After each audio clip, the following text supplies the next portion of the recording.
Welcome to Human Recursos. Just Ask Jacob or Just Ask Jacobo, podcast where immigration and employment law meets real-world business challenges. I am your host, Jacob Monty from Monty and Ramirez. In each episode, I will sit down with leaders from across the industry to tackle big questions that keeps business owners up at night, from workplace compliance to immigration reform to everything in between.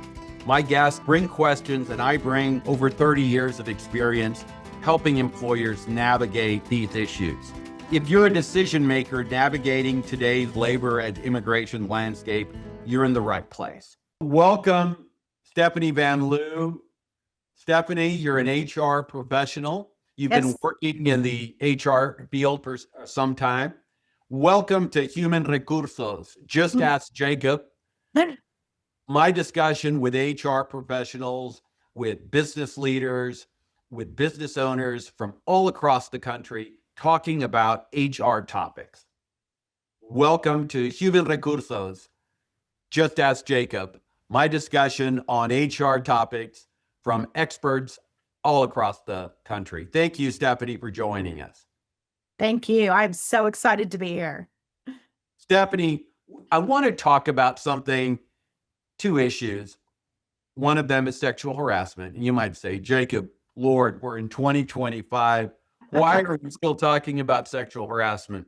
Yep. Every company has a policy. Most companies have training on this topic.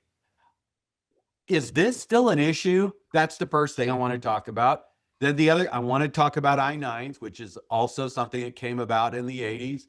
And then I'm going to weave them all together and we're going to have a discussion on it. Does that sound all right? That sounds great. All right. Sexual harassment.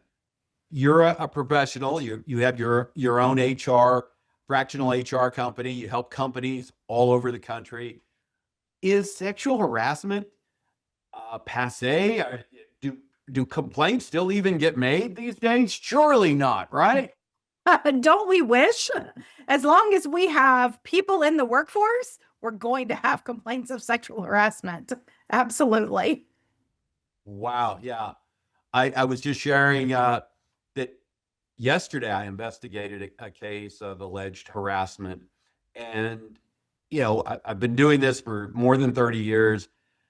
Sexual harassment only became illegal in 1989, but yet it's still around. And you said it, I guess you're going to have people in the workplace and issues come up. Let me throw something out at you. What about flirting among coworkers? I mean, is that harassment? What are employers to do when flirting, maybe aggressive flirting, crosses the line and causes someone to feel uncomfortable? Yeah, no, absolutely. I mean, flirting is going to happen. A lot of people, that's kind of just a natural way of how they communicate in a friendly fashion.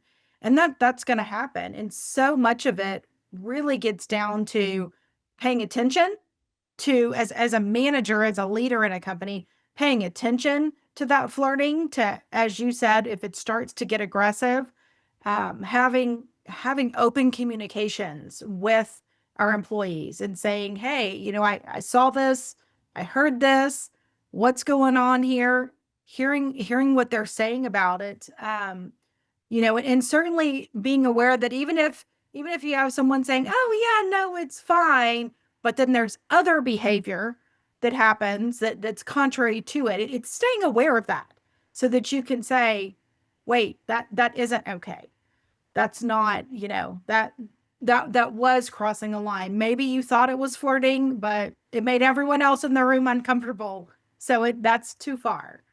Absolutely. Well, it sounds like you're suggesting that employers, in addition to having a no harassment policy, in addition to possibly having a dispute resolution, arbitration agreement, all of the things I love to, encourage employers to have, it sounds like you're suggesting some basic training of managers on the topic. Yep. So that they're able to spot when harassment, that might have started out as flirtation, has become offensive for the victim. And is that what you're saying?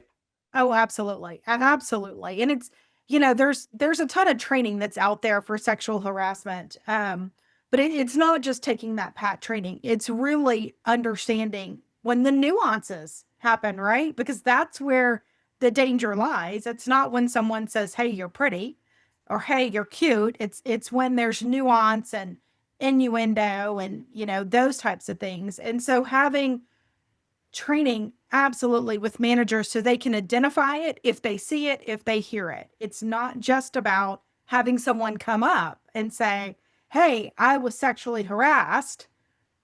It's being able to recognize it when you hear about it and when you watch it happen. Stephanie, let me say, what about the employer that says, Stephanie, Jake, I got that. We bought the video. We make everyone watch the video. Is that enough? And what do you recommend to your clients with regard to training on this topic?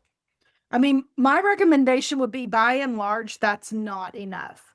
And how much you need, a lot of it can depend on what your workforce makeup looks like. Certainly, if you're dealing with a younger workforce, you're going to have, I think, a lot more of it going on. But it also can be with an older workforce, or if you've got different generations, different cultures, and the way they interact.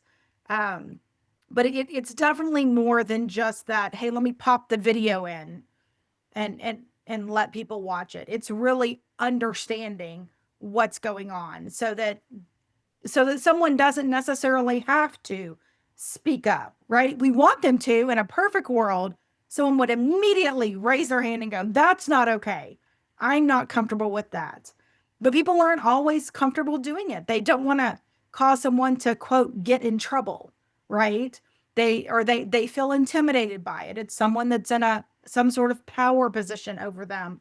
So they don't feel like they're safe to say it. And so what we want is deeper training so that other people can recognize it when it happens and say, "Hold up, not okay. We've got to address this. There's an issue here." Absolutely. What do you do to make your trainings not seem so boring and passe? And, it's like, I got it. I understand. Some of my clients even are using these old videos that, look like they were made in 1991 or something. But what can you do to help your clients train effectively in a way that doesn't make them like just tune out and start daydreaming on something that's something else? Absolutely. So part of what I do is I always recommend that it's live in-person training, that it's not just that video, right? Because the video checks the box, and that's great. We want to check the box, but we want to go further so that they understand it, they absorb it.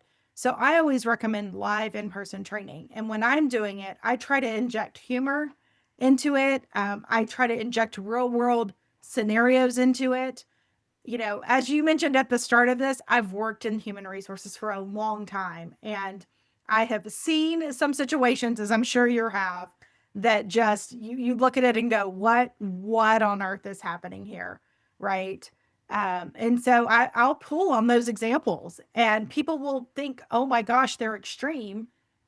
And yeah, they may be extreme, but they're also real world examples. But it's also that extremeness, I think, that captures their attention so that they want to pay attention. And we, talk about it from all levels. It can be as innocuous as someone with, elevator eyes as they look you up and down.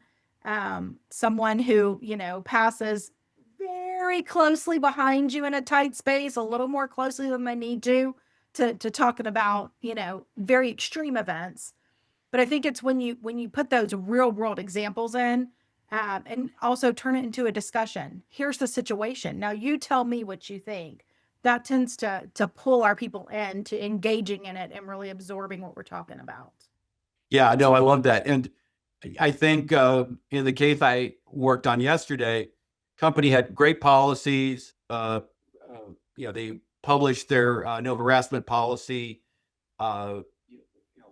yearly. They talk about it, but I think some training would have helped managers identify situations that, again, may have started out proper, but in this case, clearly a complaint was made and, that the person felt uncomfortable, might it still be an exaggeration? Perhaps, but, a complaint was made and that triggers the employer's duty to act. Uh, great discussion so far. You know, if you practiced in this area, if you've been in this area, you will have seen real cases that you've investigated that were bad, that were just, you know, uh, that were just supervisors acting inappropriately, or coworkers harassing fellow coworkers to the point that the employer should have intervened, should have done something. Clearly, the warning signs were there. Uh, I've certainly investigated complaints that were legitimate, that were terrible, but I've also investigated cases that I thought were, shams or attempts to extort the company. Could you speak to both extremes and talk a little bit about your experience in investigating sexual harassment cases, severe cases, and then possibly cases that were not legitimate and maybe set up or contrived? Yeah, no, absolutely. And it's interesting because I think, especially today with the different generations in the workforce, there's so many, there's there's different values, there's just different mores with them. And so understanding what that sexual harassment looks like is key. Now, I mean, I've had so many cases over the years. I had one case with a restaurant that I was working with where the employee, she was a minor in a restaurant. We have a I lot. hate minors. I I know. hate minors, I but know. but the problem is, you know, because of immigration Yeah. pressures, employers are resorting to hiring minors, and I hate minors because Yes. the arbitration agreements they sign are not valid if they're under 18. It's difficult dealing with parents, but go on. I just needed to get Yes. Mr. Marshall in there about hating minors. It Fortunately, is. folks, there's no such thing as reverse age discrimination. If you're not if you're not over the age of 40, you have no protection. So I'm Yes. free to hate minors. But go ahead. Sorry about that. No, absolutely. Because what in the restaurant space, I mean, minors, they're a lot of the bread and butter of your workforce. So, it adds an extra nuance to it. But, we had an employee that was feeling very uncomfortable with another employee in the workplace, the way he was talking to her, different advances he was making, and she kept, no, no, no, no, no. And so she finally got upset, raised the issue with her manager. Her manager said, okay. And then her manager's thought was she was going to elevate it up to the next level of manager. Well, he was out of the country for a few weeks, enjoying some time with family. And so she just sat with it. And so a week goes by and nothing changes. And of course, the girl being a minor, her mom got furious. I mean, and what mom wouldn't be in that situation? I'd be upset also. I mean, a delay is never okay in this situation. Never, absolutely never okay. And so the mom just was like, I'm done with this. And if I recall correctly, because it's been a few years, I think the mom actually did reach out to the manager, and the manager said, yes, I'm handling it, but still nothing. So the mom ends up reaching out to the property owner where the restaurant was located, reaches out to um, the franchisor of the restaurant, calling it into that corporate office. And so all of a sudden one day, these two phone calls come in literally within 5 minutes of each other. And completely blew up my day, but that was okay because at that point action had to be taken immediately. And so, we were able to, in this situation, the first call was to the mom to let her know, hey, we've heard you, we're working on it. And then, investigating, finding out what was happening. Most restaurants have cameras in them. So pulling that video footage to see what we could find. in handling the situation. And in that case, while it was a big deal because we had a delay, and so that made it a really big deal, the harassment itself that was occurring, while absolutely unwelcome and absolutely shouldn't have been happening, wasn't huge. It was a lot of asking her out for dates, just pressuring her, a lot of pressure to get her to do things, right? It never went into anything more than that, but still enough to make someone uncomfortable, a young girl closing a restaurant at night, you know. And so we were able to, calm the situation down, exit the male from that was doing it from the workforce. We were able to find plenty of evidence that this was occurring, and keep the employee that was claiming the harassment there in place. No, that's great. Well, you highlighted the employer's responsibility in that situation. The standard is you have to take prompt remedial measures designed to end the harassment. And even if the investigation concludes there wasn't harassment, Right. the feeling of harassment is subjective, and you all took prompt remedial measures. I mean, I know there was a delay. That's not great, but once you found out about it, you moved. And really, that manager should have elevated it much sooner. Absolutely. Delay of a couple of weeks is a problem. But no, I can see how training is important. Let's, again, this issue is still with us. You still have sexual harassment complaints. You've indicated, I mentioned one that I worked on yesterday. I'm going to tie it to immigration. And you might say, Jake, how are you going to do that? All you want to talk about are I-9 raids, I-9 audits. Please give us a break. We know, this is your issue, but I'm going to tie it back to sexual harassment because increasingly I'm seeing ICE justify targeting an employer because of alleged abuses by employers of employee rights or employment laws, whether they're sexual harassment or wage and hour laws. And I just wanted to, kind of walk you through that. Employers are kind of, worried about immigration enforcement. Immigration is everywhere in the news. We see it. We've heard about raids, if not raids, I-9 audits. What I am seeing on the ground is sometimes ICE will justify targeting a company for a raid or an I-9 audit because of complaints by employees of harassment, of not being paid the proper wages. And the vehicle for this is the ICE hotline that is manned, 24 hours a day. Anyone can call in.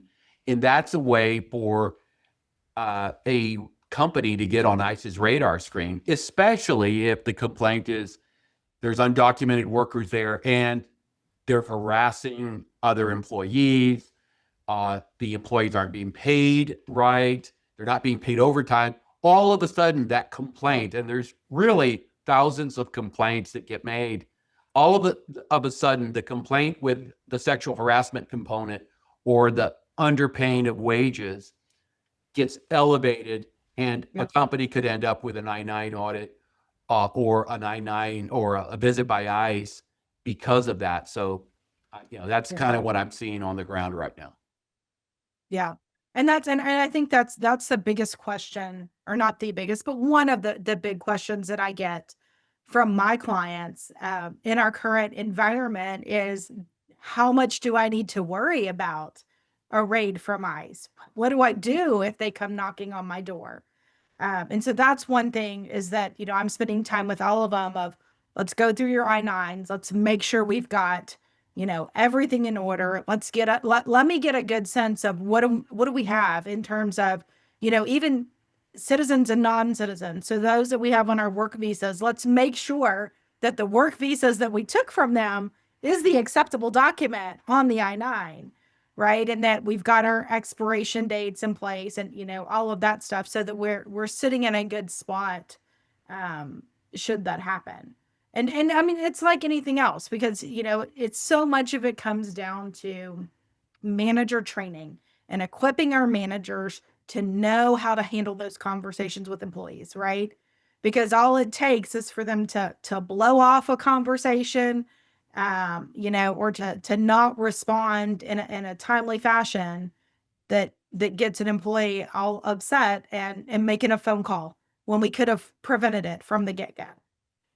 Great. No. Yeah, I see that. On the topic of I-9s, for years, we've preached I-9 audits, we preached self-audits, we preached the Monty mock audits. But the advice recently that we've been giving employers on I-9s has changed. And for years, Stephanie, we have always told employers, copy the documents the employee presents. And you always had two camps. One camp that said, don't copy, copying is not required. And then you had another camp that said copying shows good faith, it makes subsequent audits easier. And I always came out in favor of copying. I thought copying showed good faith. In a lot of times, I always thought the good employers copied because that proved you looked at something. Right. It was something to document that you didn't just invent these numbers on Section 2, right? But now, in light of the new enforcement actions that we've seen in 2025, we are telling employers now, hey, do not copy anymore. Right. Copying is not required. We don't want the copies you were never required to keep in the first place to somehow be used against the employer in a matter, in a case. So it's been tough for me because I've been a proponent of copying, but now I'm stepping back and saying, no, don't copy. Oh, no, we are telling employers, if you copied in the past, that's fine. If you want to take our advice on this front, don't destroy any of the copies you've made, but going forward, don't copy. Where do you stand on copying, and what have you seen in your over the years?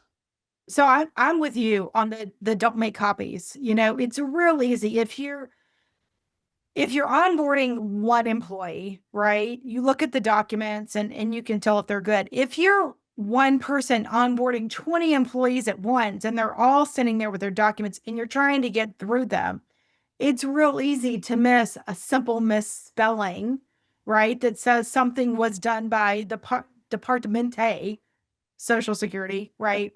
Things like that. So I've always been on the side of don't make a copy because you're just. Wow. That's good. You were ahead of the curve, and I was behind the curve. Yeah, it just shows a chance for them to go, well, look, you missed this, right? Yeah. So I've always been on the opposite side. Now, what I have found interesting is that as more and more companies are moving all of their data into HRIS systems, those used to be the purview of large companies. Well, now everyone's needing them. Could you describe, you've used an acronym and... Yes, a human resources information system. And so what most people think of is their payroll system, right? But it's where you keep all of your HR data. And that could be ADP, Paycom. There's a ton of them out there. ADP, Paycom, Paycor, Bamboo HR, Gusto. There's so many of them out there that people use. And most of those have the ability to put all your onboarding documents in it. So you shoot a link to the employee so they can fill everything out before they start. But with that is the I-9. And they're saying, hey, upload your documents.